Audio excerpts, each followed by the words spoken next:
Cigarette smoking and alcohol consumption are injurious to health. It causes cancer. ধূমপান ও মদ্যপান স্বাস্থ্যের পক্ষে ক্ষতিকারক। এতে ক্যান্সার হয়।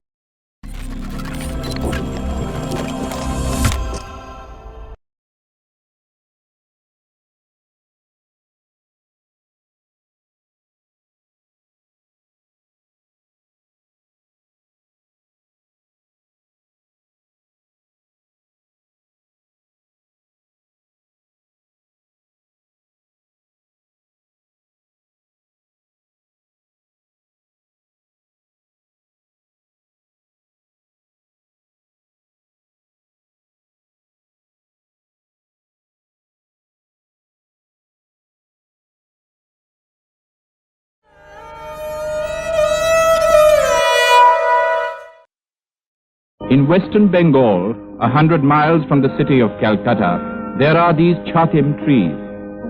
Under them is a marble slab raised in memory of a great saint, Maharshi Debendranath Tagore.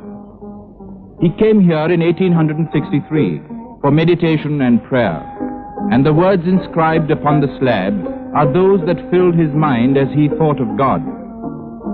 He is the repose of my life, the joy of my heart, the peace of my spirit. Maharshi's youngest son was Rabindranath Tagore, honored by the world not only as India's greatest poet of this age, but also for his guiding influence on the cultural renaissance of his motherland. In 1901, from the poet's inspiration, there arose at Shantiniketan a non-communal institution for girls and boys, where education was to be had in close communion with nature. 20 years later, the institution had grown to such proportions that it came to be recognized as Vishwa Bharati, an international university.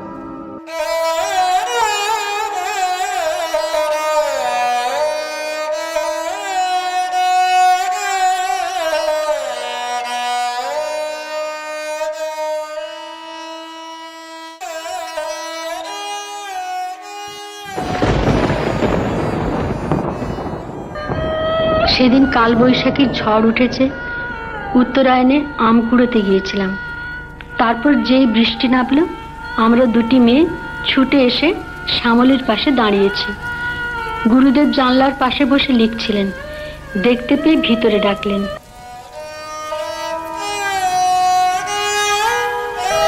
জিজ্ঞেস করলেন, কেউ গান জানিস? বললাম জানি। তখন আমি ক্লাসে শেখানো কোনো একটি বর্ষার গান গেয়ে দিলাম। প্রকৃতির সঙ্গে মিলিয়ে গান তো আপনিই এসে যেত। খুব নজরে পড়ে গেলাম।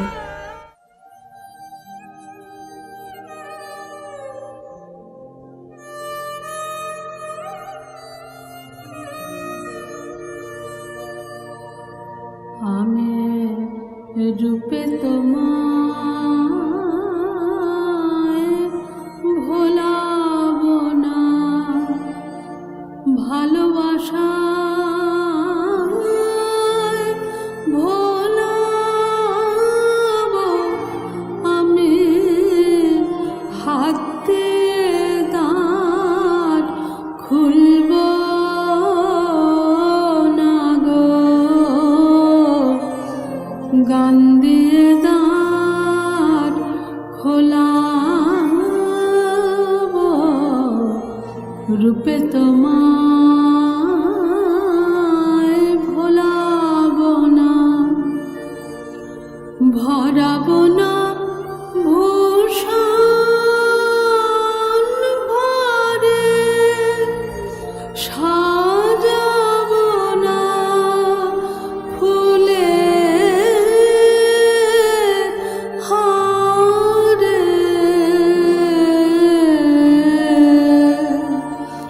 ভরাবো না ভূষণ ভরে,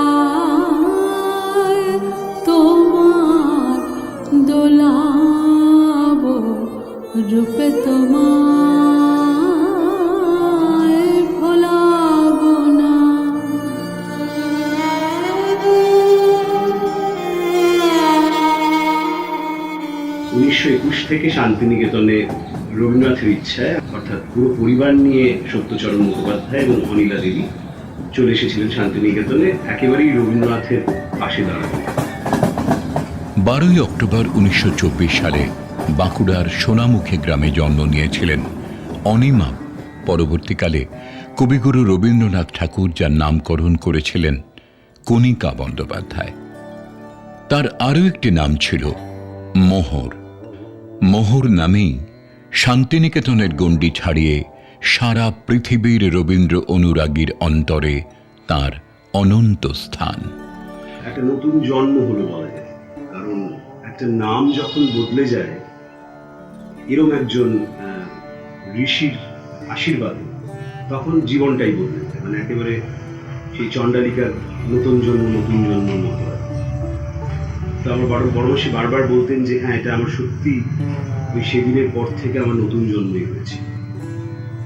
তো জীবন দেবতা রবীন্দ্রনাথ, প্রতিদিনের প্রতি মুহূর্তের যাপনে রবীন্দ্রনাথ, গান শেখাচ্ছেন রবীন্দ্রনাথ, দীনেন্দ্রনাথ ঠাকুর, শৈলজরঞ্জন মজুমদার, রমেশচন্দ্র বন্দ্যোপাধ্যায়, বিবি ওয়াজেলওয়ার, ধ্রুবতারা যোশী, চিনচৌড়েজি, মানে কারা নয়, কাদের সাহচর্যটা উনি পেয়েছে। ফলে যেটা হচ্ছে যে সেই সময় শান্তিনিকেতনের মানে এগোনোটাই অন্য রকমের আর কি। মানে সারা পৃথিবী এই আশ্রমের প্রতি আকৃষ্ট হচ্ছে, এটা তো আমরা জানি, ইতিহাস বলছে।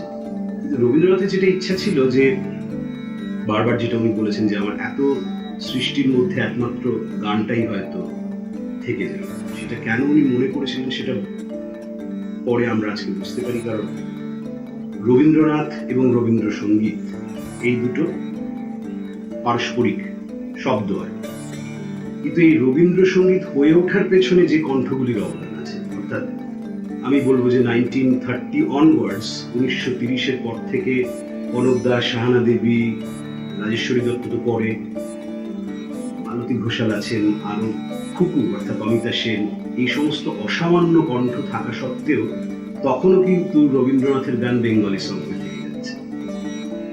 যে কারণে 1937-38-এ আমার 1937 যখন আমার মাসি একটা প্রথম আধুনিক গানের রেকর্ড করছে, তখন রবীন্দ্রনাথের অভিমান হচ্ছে। উনি বলছেন যে মানে আধুনিক গানটার কেন মোহর গান। ওনার ইচ্ছা ছিল কিছু কণ্ঠ ওনার গানের বাহক হবে। 1938-এ ডাকবো না আর মনে কি দিদা, এই দুটি গান দিয়ে প্রথম রেকর্ড শৈলজরঞ্জন মজুমদারের পরিচালনায় রবীন্দ্রনাথের নির্দেশে বেরোল, এবং ক্রমশ রবীন্দ্রনাথের বর্তমানে এবং রবীন্দ্রনাথের অবর্তমানে কণিকা হয়ে উঠলেন রবীন্দ্রসঙ্গীতের বা রবীন্দ্রনাথের গানের বাহক। প্রথমে পাঠভবন, তারপরে শিক্ষা ভবন, তারপরে সঙ্গীত ভবন, এইভাবে তার শিক্ষার পর্বটা পেরোয়। মোহদ্দির সঙ্গে আমার পরিচয় 60-এর দশকের শেষ থেকে, তখন থেকে মোহদ্দিকে চিনি, কিন্তু হৃদ্যতা আমার হয়েছে আমি যখন শান্তিনিকেতনে পড়তে গেছি। রাত্রির বেলা ছিল আমাদের গল্প করার সময়, ঘুমানোর আগে, তখন মোহদ্দিকে আমি মোহদ্দির মতন করে পেতাম।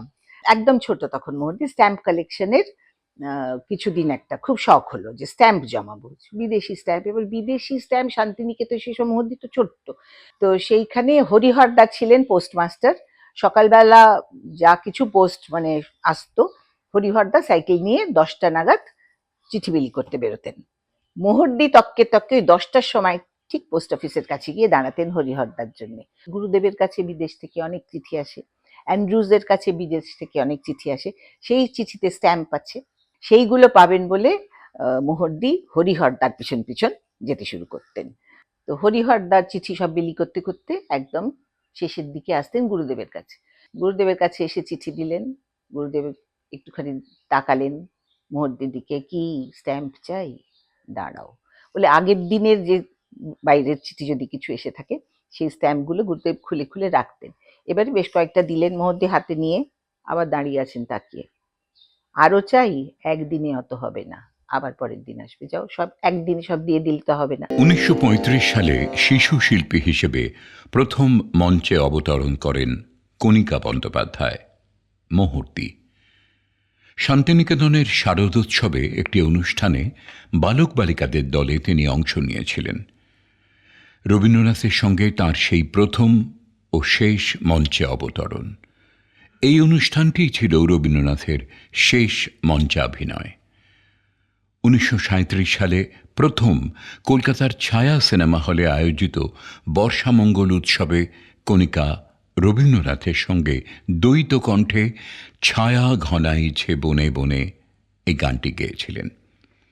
কলকাতার মঞ্চে রবীন্দ্রসঙ্গীত শিল্পীরূপে সেটিই ছিল তার প্রথম আত্মপ্রকাশ।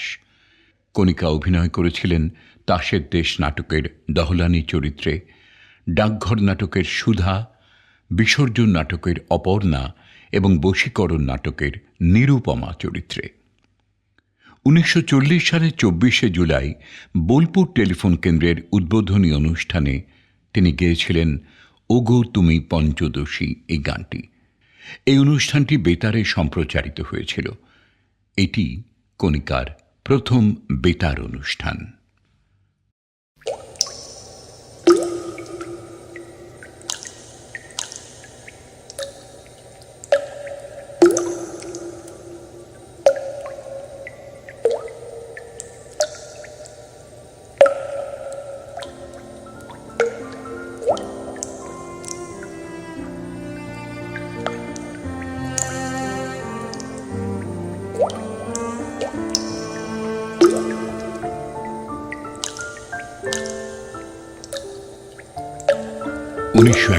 সালের 7ই আগস্ট বাংলা হল রবিহারা। রবীন্দ্রনাথ ঠাকুরের মহাপ্রয়াণে স্তব্ধ দেশবাসী, স্তম্ভিত গোটা বিশ্ব।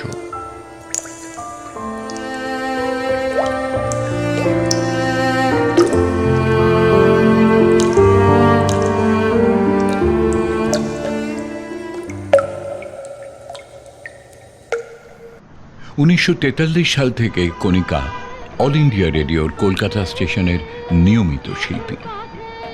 সম্মানিত শিল্পী হিসেবে অন্যান্য স্টেশনগুলিতেও তিনি জাতীয় স্তরে অংশগ্রহণ করেছিলেন। এমনকি কবির জীবদ্দশাতেই তাঁর গ্রামোফোন রেকর্ড বেরিয়েছিল। 300টিরও বেশি গ্রামোফোন ডিস্ক রয়েছে তাঁর।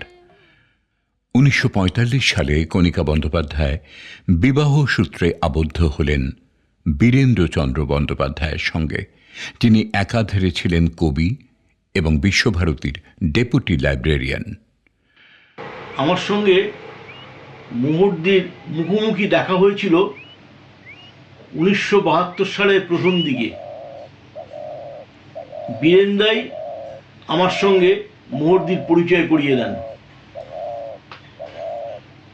আজও মনে আছে, নিচু বাংলার বিশ্বভারতীর কোয়ার্টারে ছিমছাম বসার ঘরে মুহুর্দির সঙ্গে প্রায় 45 মিনিট কথাবার্তা হয়েছিল। সেই মুহুর্দির সঙ্গে পরিচয় শুরু। আসলে আজকে মুহুর্দি কণিকা বন্দ্যোপাধ্যায় হতে পারতেন না, তার পেছনে অবশ্যই রবীন্দ্রনাথ, সে কথা বলা বাহুল্য। তারপরে যাদের কথা বলতে হয়, ষোলজরঞ্জন মজুমদার অবশ্যই, প্রায় পিতৃতুল্য ছিলেন মুহুর্দির কাছে সৌরজাদা। আর পরবর্তীকালে বীরেন্দ্র বন্দ্যোপাধ্যায়, যার জন্য বীরেন্দা এবং মুহুর্দির যে সম্বন্ধ, সেই সম্বন্ধের প্রায় সেতু হিসেবে আমি ছিলাম আর কি, যে কোনো কাজে আর কি। কণিকা বন্দ্যোপাধ্যায় সঙ্গীত ভবনের শিক্ষক হিসেবে যোগ দিয়েছিলেন এবং যথাসময়ে রবীন্দ্রসঙ্গীত বিভাগের প্রধান এবং পরে অধ্যক্ষা হন। তাকে বিশ্বভারতীর প্রফেসর এমিরেটাস করা হয়েছিল।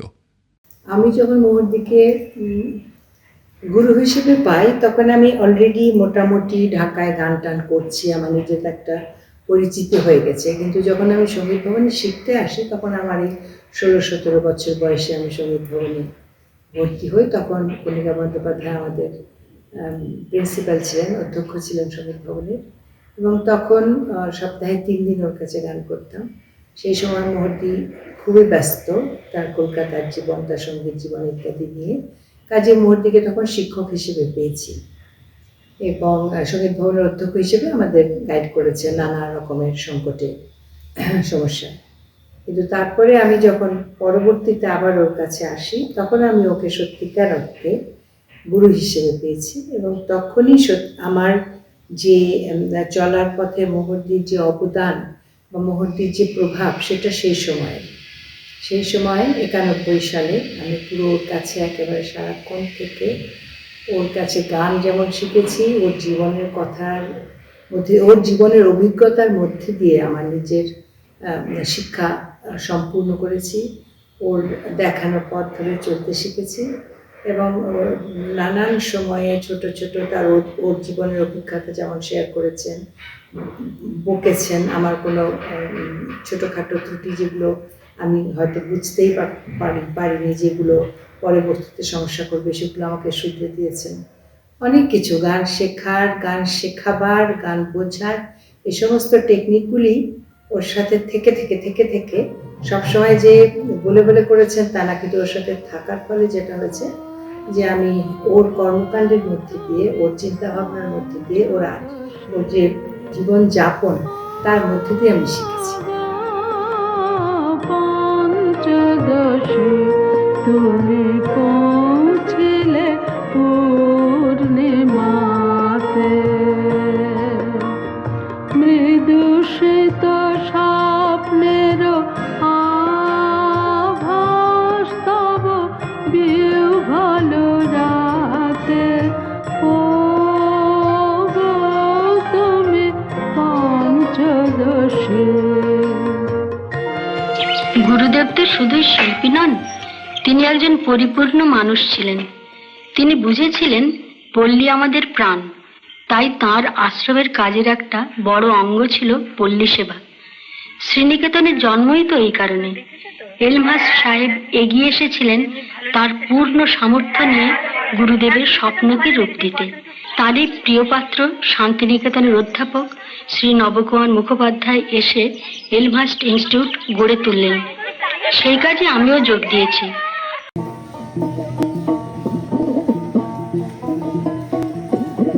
জীবনের শেষ বছরগুলোতে তিনি যুক্ত ছিলেন এলমহার্স্ট ইনস্টিটিউট অফ কমিউনিটি স্টাডিজের সঙ্গে। তুমি আসবো বলে চলে গেলে আর তো ফিরে এলে না,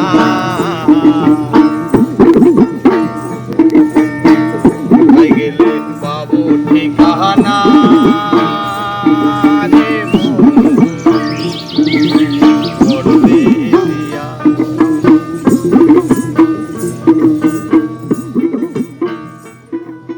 1973 সালে বিগলিত করুণা জাহ্নবী যমুনা চলচ্চিত্রে প্লেব্যাক করার জন্য বেঙ্গল ফিল্ম জার্নালিস্ট অ্যাসোসিয়েশন তাকে শ্রেষ্ঠ সঙ্গীত শিল্পী নির্বাচন করে। 1978 সালে সঙ্গীত নাটক একাডেমি পুরস্কারে ভূষিত হন কণিকা বন্দ্যোপাধ্যায়। 1980 সালে রবীন্দ্রসঙ্গীতের জন্য গোল্ড ডিস্ক পান গ্রামোফোন কোম্পানি অফ ইন্ডিয়ার পক্ষ থেকে। 1986 সালে পদ্মশ্রী সম্মানে সম্মানিত করা হয় তাকে ভারত সরকারের পক্ষ থেকে। 1997 সালে বিশ্বভারতী কণিকা বন্দ্যোপাধ্যায়কে তার সর্বোচ্চ পুরস্কার দেশিকোত্তম প্রদান করে। আমার প্রথম দেখা হয় কণিকাদির সঙ্গে একাডেমি অফ ফাইন আর্টসে, সেটা 61-62 এরকম সময় হবে।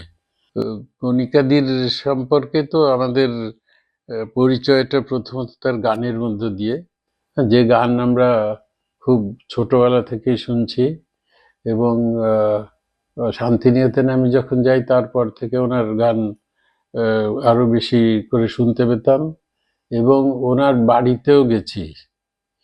ফারুক হায়দার বলে আমাদের এক বন্ধু ছিল, যিনি মানে বাংলাদেশের, এবং লন্ডনে ওর সঙ্গে আমার পরিচয় হয়। আর কণিকাদির বিরাট ভক্ত ছিল। তো ফারুক হায়দার একদিন সেই যেটা করেছিল সেটা হচ্ছে যে ওই সিমেন্টের উপরে কণিকাদির পায়ের ছাপ নিয়ে আসেন, হ্যাঁ, তারপর সেই ছাপটা রেখে দেয় আর কি। কণিকাদির বোধহয় ওই ছাপটা তখন আমি ওর উপরে লিখে দিয়েছিলাম, সেই সিমেন্টের উপরে। মুহুর্দি ওই মাপের শিল্পী, কিন্তু একদমই বোঝা যেত না আসলে উনি নিজে বুঝতেন কিনা যে উনি কণিকা বন্দ্যোপাধ্যায়। এটা আমার কাছে সব থেকে যেটা আশ্চর্য লাগতো আর কি। আমি তো দিনের পর দিন মুহুর্দিকে বিভিন্ন জায়গায় দেখেছি আর কি, কত মানুষ ওনার কাছে এসছেন, উনি কত সহজভাবে তাদের সঙ্গে মিশেছেন।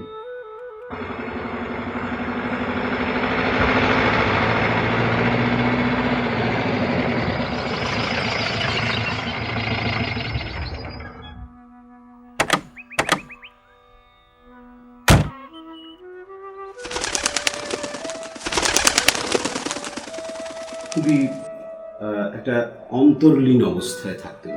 আমরা যেরকম দেখেছি বড় মাসিকে, যে খুবই অন্তর্মুখী একজন মানুষ। এটা সব জায়গায় লেখাও আছে, বলা হয়। এই সুচিত্রা কণিকার যখন দেখা হতো তখন একটা দুর্দান্ত জিনিস হতো। সেটা কি হতো, সেটা আমরা বহুবার দেখেছি, আরো অনেকেই দেখেছেন। সেটা হচ্ছে যে একজন মানুষ যিনি একটা পাওয়ারকে নিয়ে আসছেন, সেই পাওয়ারফুল একটা মানুষ যখন আর একটা মানুষের কাছে এসে সেই পাওয়ারফুল তার যে পাওয়ারটা দিচ্ছে, তখন সেটা তার মধ্যে দিয়ে খুব নিভৃতে প্রবাহিত হয়ে চলে যাচ্ছে। সন্তোষ কুমার ঘোষ একটি অসাধারণ উদাহরণ দিয়েছিলেন। সুচিত্রা মিত্রের গান প্রখর দাবদাহের একটা বিস্তীর্ণ প্রান্তরের রুক্ষতা, আর কণিকার গান হচ্ছে পূর্ণিমার চাঁদের স্নিগ্ধতা। ফলে এই যে দুটো তুলনা দুজন শিল্পীর, এটা অসাধারণ। এবং দুজনের চরিত্রের ক্ষেত্রেও তো আমার মাসি সবসময় বলতো যে সুচিত্রা, তুই যদি না থাকতিস তাহলে আমি কলকাতায় জীবনে গান গাইতে যেতাম না। কারণ সুচিত্রা মাসি মানে প্রায় জোর করে বড় মাসিকে নিয়ে গেছে, আরো অনেকের মতো। কণিকা বন্দ্যোপাধ্যায় তার সংস্কৃতি, প্রশিক্ষণ এবং অভিজ্ঞতার ফলে অনবদ্য কণ্ঠের এক প্রতিভা, যিনি রবীন্দ্রসঙ্গীত প্রেমীদের মধ্যে একটি বিশেষ স্থান অর্জন করেছিলেন। শুধু ভারতেই নয়, ইউরোপ এবং আমেরিকাতেও অনুষ্ঠানের সংগঠকরা তাকে আমন্ত্রণ জানিয়েছিলেন বারবার।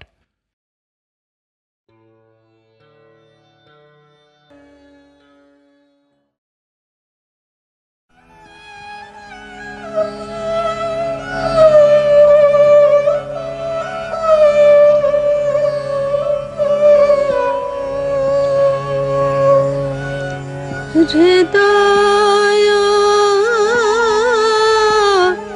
বাসনা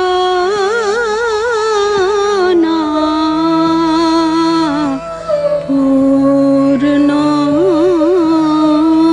হলো, আজ মম পূর্ণ হলো। শোনো সবে জগত জনে,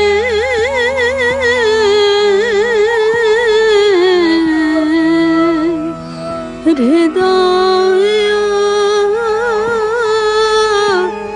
বাসনা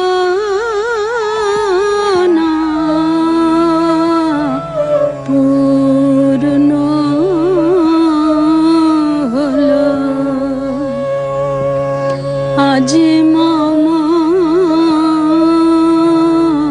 পূর্ণ হলো।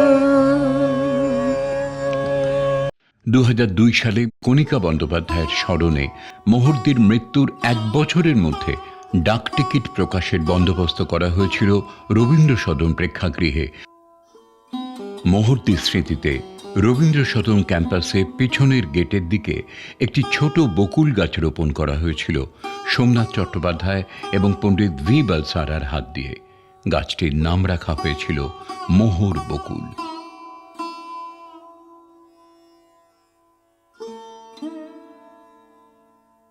রবীন্দ্র সদনের বিপরীতে সিটিজেন্স পার্কের নাম পরিবর্তন করে রাখা হয়েছিল মুহুর্দির নামে, মোহর কুঞ্জ।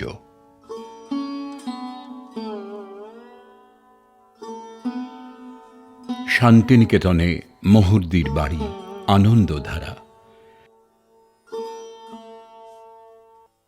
এখানেই গড়ে উঠেছে তাঁর স্মৃতিতে একটি অনিন্দ্য সুন্দর অভিলেখাগার এবং সংগ্রহশালা।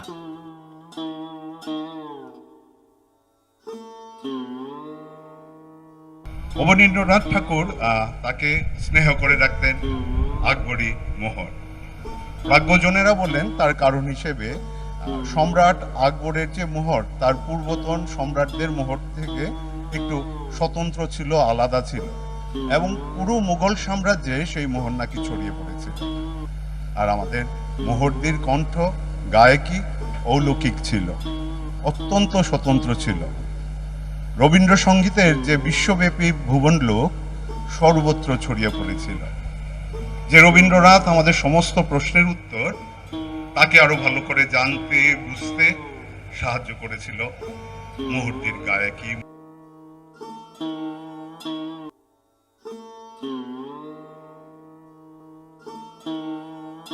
একেবারে রবীন্দ্রনাথ থেকে শুরু হয়েছিল, আজও কিন্তু তাদেরই উত্তরসূরি গায়কের দিক থেকে রবীন্দ্রসঙ্গীতের যে প্রচলিত ধারার কথা বলেছেন সেটা কিন্তু ওই যে সবসময় মন্দির, এটাও আমরা দেখেছি যে শান্তিনিকেতনের গায়কী বা শান্তিনিকেতনের ধারা সবসময় তো স্বরলিপির সঙ্গে আমরা মিলছে না, অথচ স্বরলিপি হয়তো তাঁরাই করেছেন, কিন্তু একটা ওরাল ট্র্যাডিশন, এই ওরাল ট্র্যাডিশনটাই কিন্তু শেখবার আমাদের মনে হয়েছিল। আজ বুঝি সেটা, তখন হয়তো অতটা বুঝিনি যে এই ওরাল ট্র্যাডিশনটা কিন্তু আজকের দিনে দাঁড়িয়ে এগুলো যদি সংরক্ষণ না করা হয়, যে সুরটা তাদের ছিল, যেমন আমি বলছি মুহূর্তের গাওয়া অনেক গান, বরিশধারা মাঝে শান্তির বাড়ি, তুমি এবার আমার হবে না, এরকম আর টপাঙ্গের গান তো বটেই, স্বরলিপির সঙ্গে আলাদা স্বরলিপি করছেন কিন্তু যারা, এইবার মোহন্তী কিন্তু তাদেরও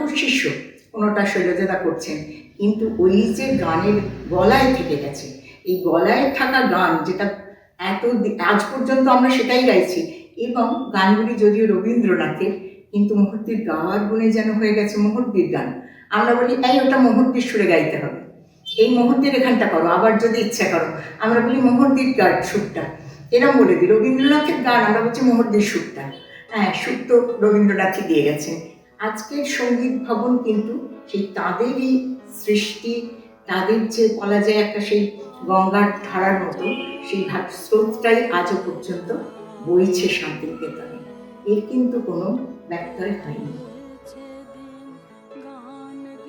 তো এই মাপের মানুষ, এই ধরনের একজন সঙ্গীত শিল্পী, যিনি নিজেকে কোনোদিন অ্যাসেস করতে পারেননি, যিনি কোনোদিন জাজ করতে পারেননি যে আমি এই, আমি অমুক, আমি তমুক। উনি বারবার বলতেন যে আমি মানে গঙ্গা জলে গঙ্গা পুজো করি, যার দরজায় ভিক্ষা নিতে যাই তাকেই পুজো করি। আর একটা কথা বারবার বলতেন যে আমার গানগুলো হচ্ছে নৈবেদ্য, গাওয়াটা হচ্ছে নিবেদন।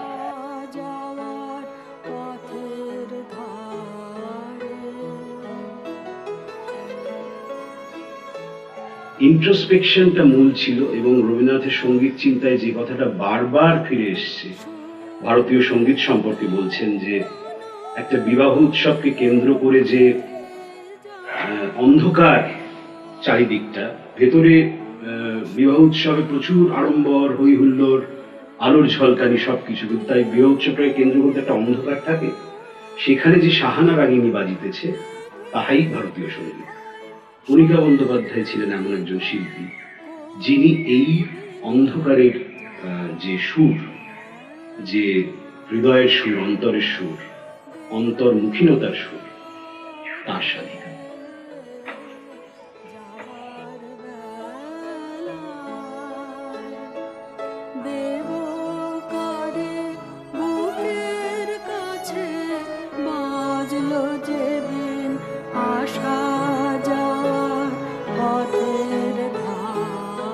মুহূর্তি মানুষটি ছিলেন সারা বিশ্বের কাছে কণিকা বন্দ্যোপাধ্যায়, রবীন্দ্রসঙ্গীতের একেবারে 1 নম্বর নাম, কিন্তু মুহূর্তি ঘরের মানুষটি ছিলেন একটি আহ্লাদী ছোট্ট মেয়ে, চিরকাল চিরকাল, এমনকি যখন একদম শেষের দিকে মুহূর্তি চলে যাবার আগে আগে যখন খুব অসুস্থ, তখনও যখন মুহূর্তিকে দেখতে গেছি, গিয়ে প্রণাম করেছি, চোখে তখন আর প্রায় কিছুই দেখতে পান না, কে কে এরকম বললেন, তখন আমি মুহূর্তি, আমি রানী, ও রানী বলেই মুখ ফিরিয়ে বসলেন। কেন?